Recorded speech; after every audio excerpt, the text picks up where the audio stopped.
Now what we'll do is we'll look at our technique for casting. Now when casting and you've got no weight, or you've got your little ball sinker there, running our little ball sinker, and you're worried about casting, you're not getting out far, what we're going to do is we're going to look at your technique.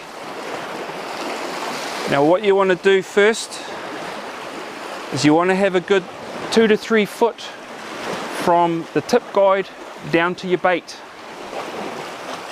Not further down there, you won't get a good cast.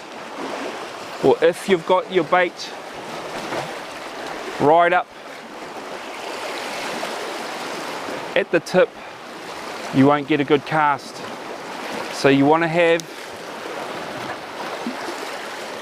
that good 2 to 3 feet.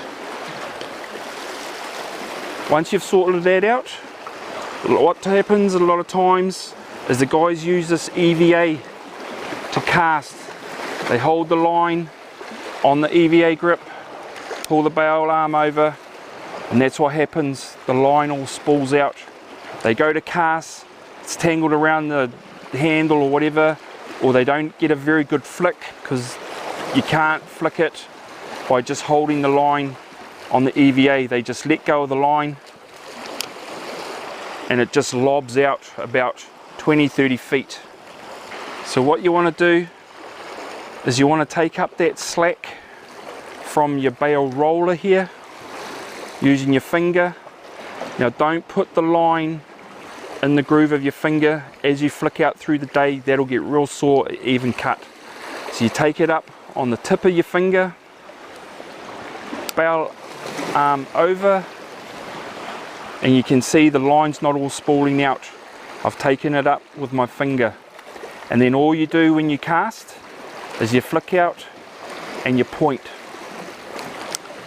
and your bait's out there. Now when you're casting from the rocks, it's the same as when you're surf casting from the beach.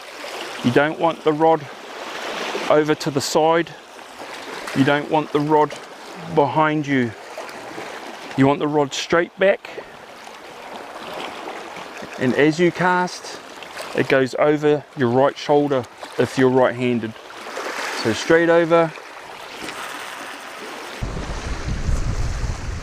Hold your rod straight out to where you are casting. Let the line run through your guides. If you've got your rod up here, got a lot of friction, you don't get as much distance. So hold your rod straight out. Don't flick your bail arm over until it's hit the bottom. Slowly wind in that slack. You don't want to pull your bait and your hooks and stuff through the rock and weed and get snagged up. So you're just slowly winding that line up. Now once you've casted your line in, you don't want to pull it all around. It'll end up getting snagged. Leave a nice little dip in your line there. You'll see a fish grab it. If you're trying to wind up that slack, it's gradually going through the rock and weed and get snagged up. But also you're going to lose the distance that you just casted.